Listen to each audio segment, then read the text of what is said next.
Hello, dear students. Today we're going to start chapter 5, reaction energy. In chapter 5, we're going to talk about the energy that released or absorbed through a chemical reaction and sometimes physical change. For that purpose, we call chapter 5 as a reaction energy. Many chemical reactions that happened or that occur in the universe, they may absorb energy or releasing energy. That's why we have a special branch of chemistry called thermochemistry. What is thermochemistry? Thermochemistry is the study of transferring energy as a heat that accompany chemical reaction or physical change.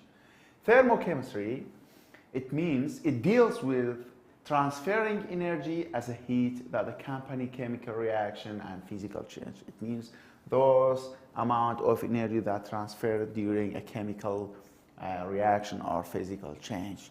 So it will be dealt by a thermochemical reaction, thermochemistry, sorry.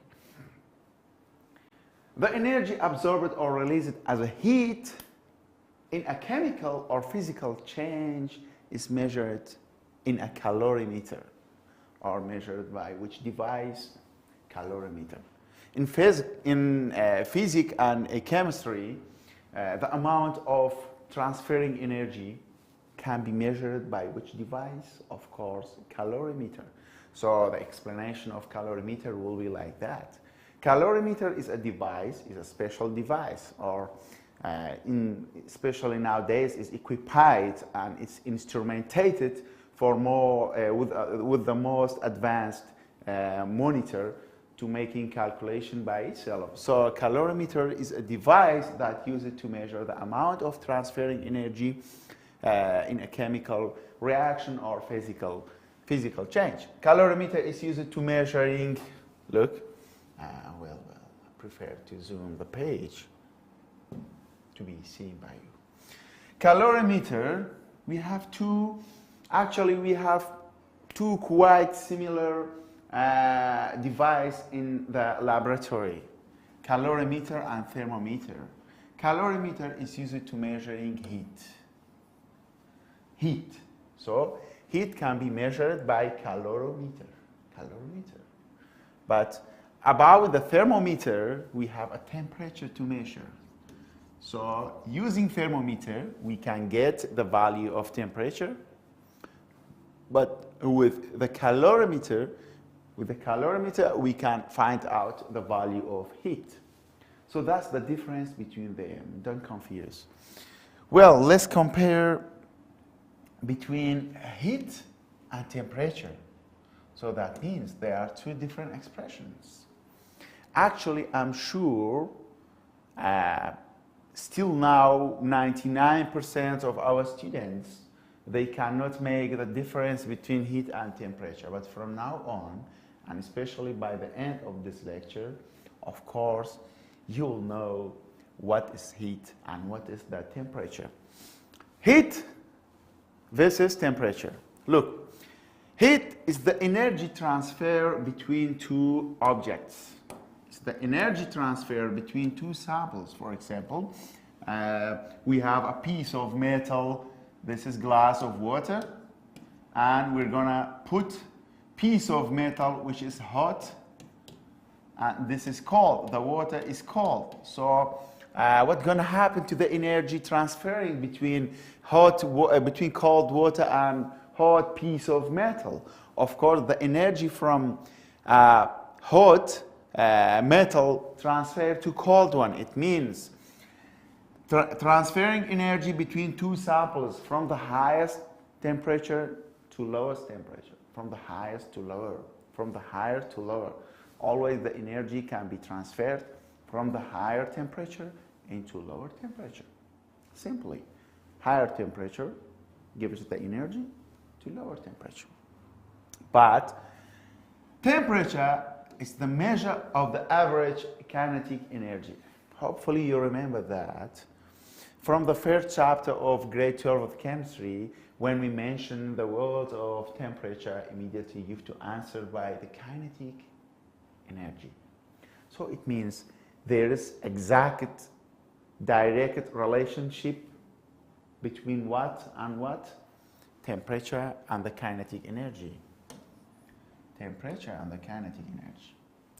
So the kinetic energy is the temperature is the measure of the average kinetic energy of the particles in a sample. Of course, as much as the kinetic energy increases, the temperature increases. So if we have higher kinetic energy, of course, the temperature will be raised. So that's the relationship between kinetic energy and the temperature. But in here, the amount of energy continuously transfers from the higher temperature into lower temperature until the temperature of both objects are equal, or until the temperature in both objects will be equal. Then the transferring of energy will be stopped. That means hot metal continuously releases energy into cold water until temperature of both of them will be what? Equal. Good. So the unit of measurement of temperature is Celsius degree or Kelvin. Celsius Kelvin, okay, Celsius degree and Kelvin. Kelvin can be calculated from the value of Celsius degree by adding 273, and we can get the value of Celsius degree by decreasing the value of Kelvin by 273 degree. It means Celsius is equal to Kelvin minus 273. So that's the relationship between Kelvin and Celsius degree. The unit of measurement of heat is a kilojoule. Kilojoule is equal to joule divided by 1,000. Joule divided by 1,000. It means if we have 10 joule, we can calculate the value of kilojoule dividing by 1,000. Just like that. It's very easy. Okay. Now, temperature can be measured directly. We can put thermometer into anywhere and reading the data of temperature directly. That means we can calculate temperature directly, but for heat, no, it cannot be calculated directly. So we have to calculate some further things. Then we can get the value of heat.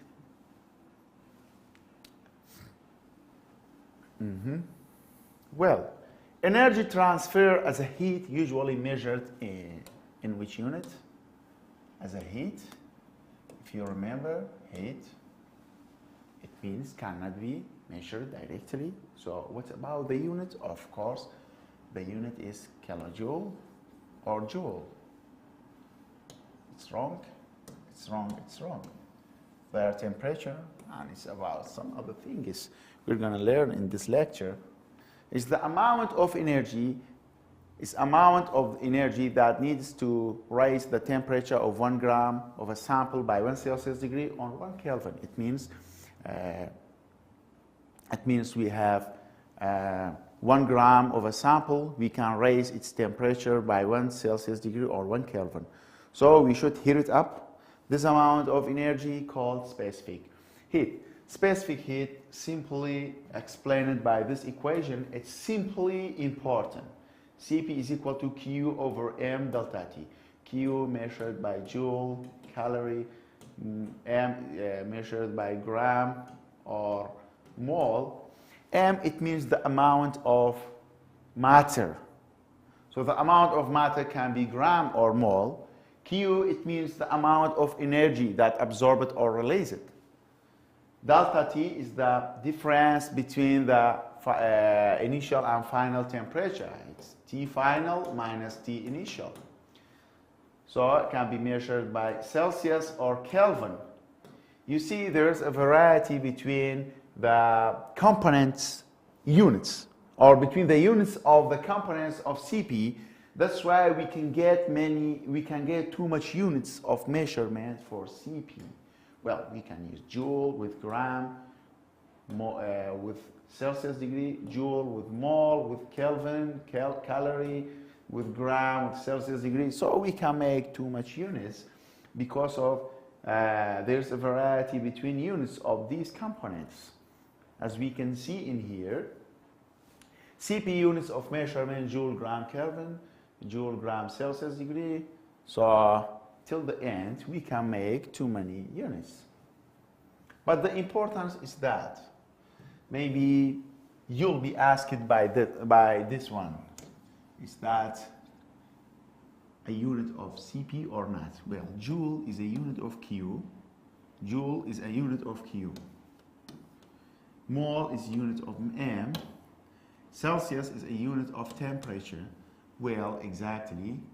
So it means that's correct unit for CP. So you can answer the question using this way.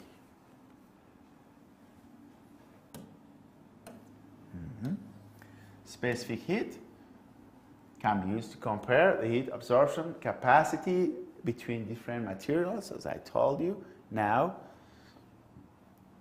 specific heat is usually measured in joule, it's Q, M, delta T. Yeah, it's correct. Joule is Q, gram is M, Celsius is delta T. It's correct also. Joule is Q, gram is M, Kelvin is delta T. Yeah, that's correct also. So the right answer is A. The quantity of energy that released or absorbed, it depends on some factors. The nature of a material.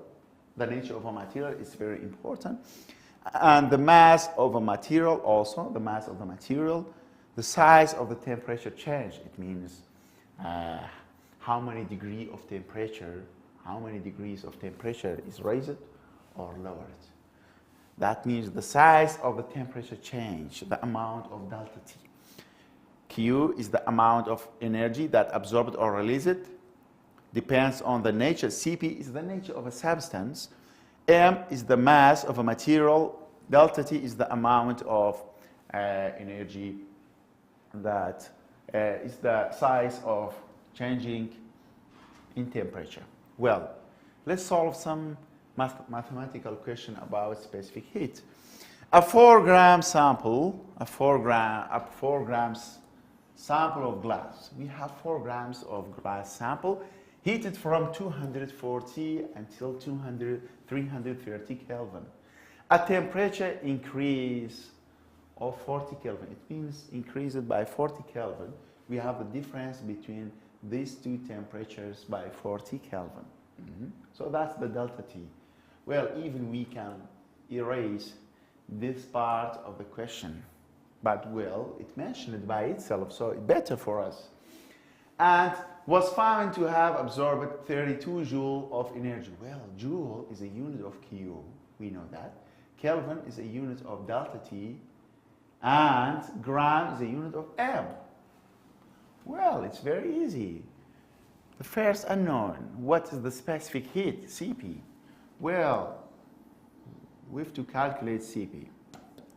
CP is equal to Q over M delta T. Now, teacher, we can get the value of delta T in here. Delta T is equal to T final minus T initial. Well, T final is equal to 340 minus 274. Well, delta T, you see, simply the first delta T is equal to 40 Kelvin. Okay, now we get the value of delta T, M and Q. It's too simple to get the value of CP. CP is equal to Q is 32, M is 4 grams times 2, delta T is 40. So CP is equal to I think it's 0.2, but I prefer to check the result. Yeah, it's 0.2. 0.2, but what about the unit? Well, Q in this question given by joule. M, it is gram, times to what? Delta T is Kelvin. Okay, it's very simple. Teacher, now we get the value of Cp. So let's read continuously the question. How much energy will the same glass sample gain when it is heated from 340 to 344? Well, this is T initial and it's T final. So we can get another delta T. Another delta T is equal to 344 minus 340 is equal to 30 Kelvin. Well, we have 30 Kelvin, but this question said how much energy will the sample of glass gains or releases? Well, gains after heated by 340 to 344. It means we need the value of Cp, teacher, because of the question said, please calculate Q if we have this delta T. But we need the value of Cp. So in here, look here, we just got the value of Cp. So Cp again is equal to Q over M delta T. Cp is 0.2 is equal to Q times M. Same sample. So the M is constant. It's 4 times to what?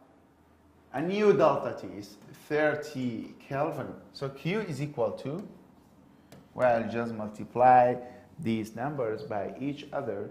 We'll get the result by 24 joule. Look, there's something. The first delta T is 40 Kelvin and Q is equal to 0.2. The second delta T is 30 Kelvin, Q is equal to 24. It means there's a direct relationship between delta T and Q. If we raise the temperature by the larger number, we'll get larger quantity of Q. Smaller number of delta T, we're going to get smaller number of Q. So that's just explained the relationship between Q and delta T simply. Well, I'll tell you the fast way to solving that kind of question. It's just a fast way. Look. For those questions that contain two delta T, this is this second delta T and this another delta T. Well, just let's get the value of both delta T. The first delta T is equal to 274. Okay. Well, I have to erase this misinformation. Good. Okay. Let's do it again. 340 times 274, it was equal to 40 Kelvin.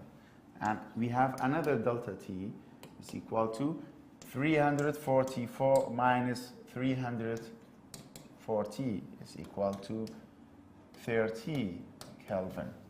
And for this delta T, the value of Q is equal to 32. So without calculating Cp, we can get the value of B without calculating Cp. So the second Q is unknown. Let's make the calculation between them, delta T and Q. So if delta T is equal to 40, Q is equal to 32. But what will happen if the delta T is equal to 30? So it's X, just simply X is equal to 24 joule. You see? It's very easy. So for those questions, when we have two delta T, two temperature differentiate between final and initial, we can find the second Q just like that, without calculating Cp, without doing these steps. Another question. I'm going to solve this question. Again, it's almost the same question as the first question. A 5 gram of sample of glass was heated from 240 to 300 Kelvin and was found to have absorbed 50 joule of energy. Okay, we have the value of, look, this is delta T, this is M, well, it's M, and this is Q. So how much energy will the same glass sample gain when it is heated from 300 to 500 Kelvin?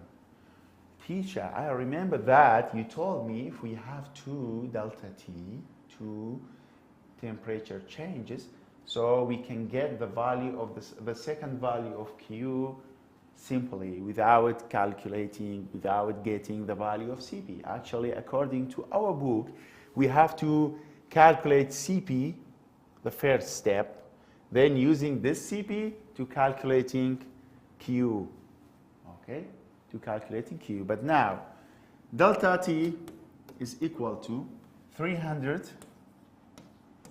minus 274. Well, 300 minus 274 is equal to, very good, is equal to 26. And another delta T is equal to 500 minus 300 is equal to 200 Kelvin.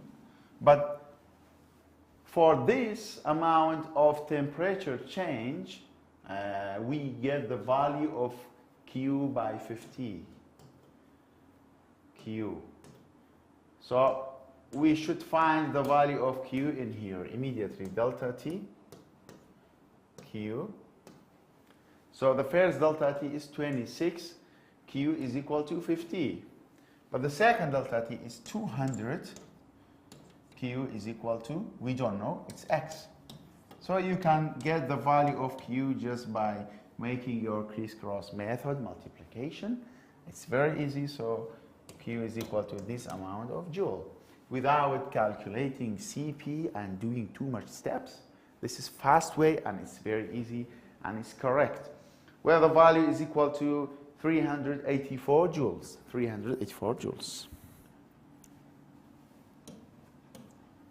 Okay.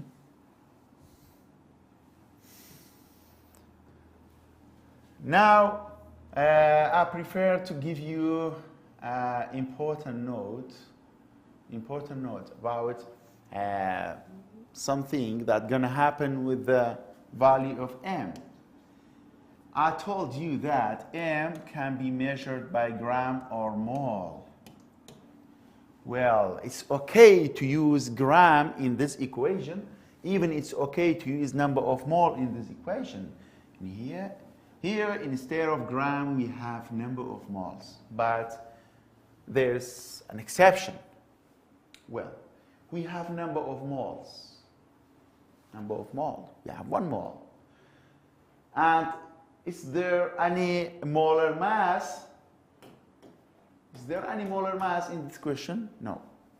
So if we don't have any molar mass, immediately use M as it is. For gram, it's the same case. If we have gram and we don't have any molar mass in the question, immediately use the gram. So in case of missing molar mass information, we don't have to change the units of M. We can use it directly. If it's gram, we can use gram. If it's mole, we can use number of mole. But what will happen if we have molar mass? Molar mass. And in the question we have grams. What does it mean? If we have gram and we have molar mass, you have to think about if you have gram and you have molar mass, it means don't use gram directly. You have to convert it into number of mole. For the mole, it's the same case. If we have mole in the question and we have molar mass also, what does it mean if we have mole and molar mass? It means convert mole into gram, then use it. So concisely, I'll tell you this note just like that. If we have molar mass in the question, well, again for the third time, if we have molar mass in the question, you have to change the units of m. If it's gram, you have to turn this gram into number of mole. If it's mole, you have to turn this mole into gram. But if we have molar mass in the question. But if we don't have molar mass, immediately use the number as it is without any problem. It's in here. Well, this question, look at this question. This is Q by kilojoule, and we get M by liter. So this question says that please calculate the final temperature. I think, yeah, the final temperature, T final. Actually, we don't have T final in this question, in this equation, but we can get the value of delta T and then we can calculate the value of T final. But look, we have CP. If we have CP, we have to turn all the units into the unit of CP. It means here we have kilojoule, but in the unit of CP it's joule. So we should convert to joule, just times 2000. Okay. And here M is liter, but in the unit of CP tells us, please convert this liter into gram. So we have to convert liter into gram. Okay, wait.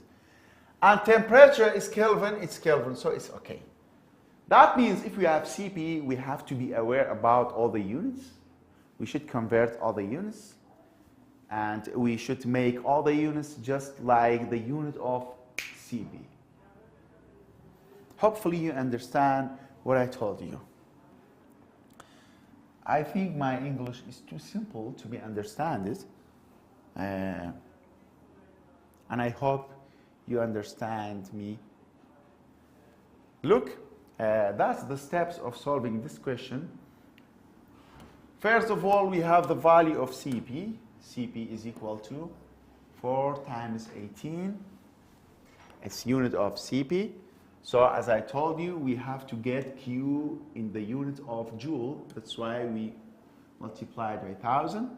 So that's joule. But the amount of the sample, which is M, given by 6.2 liter. So we have to convert this liter into grams. Because of this is water, so 6.2 liter is equal to 6.2 kilogram. And we can convert 6.2 kilogram to gram just by multiplying by 1,000. Look, 6.2 liter is equal to 6.2 kilogram. It's water. So if we have 6.2 kilogram, just times 2,000, it will be 6,200 kilogram. Sorry for reading, this is strange reading. This is gram. Okay. Look, we get 6,200 milliliter gram. Well, it solved this conversion by a long step, by some further steps, but this is simplest way to converting liter into gram. Liter is equal to 1 kilogram, so 6.2 liter is equal to 6.2 kilogram. How we can convert kilogram into gram? Just times 2,000 is equal to 6,200 grams. Look, with all the steps, with all these steps, we just get the value of 602,000 kilograms, but just with 2 steps, I solve it. So I prefer to do by this way. It's very easy. This is for water, remember. But for other substance, ethanol, methanol, glycol, it's not applicable because of density of water is 1. That's why 1 kilogram is equal to 1 liter. But for the other substances, you have to follow these steps. CP is equal to Q over gram times delta T. We have Q Q, this is gram, and this delta T. So the value of delta T is equal to 37.8. Did you remember we have a plan to getting the value of what? T final. Okay, we have delta T now, and we can get the value of T final because we have initial temperature. The initial temperature is 291 Kelvin. So I think it's almost easy, but needs some further steps more than the other questions. Well, for these multiple choice questions, we have to calculate the value of Q. Look, what is the amount of heat absorbed when the temperature of 8 grams of gold increases? Look, when the temperature of 8 grams of gold increases from 10 Celsius to 40 Celsius, and we have the value of Cp. So remember, in here we have the value of Cp, so we should get the value of Q by joule, the value of M by gram, and this Celsius. That's why we have to, we don't need any conversion, so just use the equation of Cp. Cp is equal to Q M over delta T. You can get the value of Q and then choose your answer, which of them is the right answer. بەم شێوەیە کۆتایی بەوانە یەکەم دەێنین لە بابەتی لە بەندی پێنجەم ئینشاءالله لەوانەی دووەمی بەندی پێنجەم پێداچوونەوەی خێرا دەست دەکەین بە خوێندنی گەرمی کارلێک و ڕێگاکانی دۆزینەوەی گەرمی کارێک تاوانە داهاتوو بەخواتان دەرسپێرم هەر شاد و سەرفراز بن خواتان لەگەڵ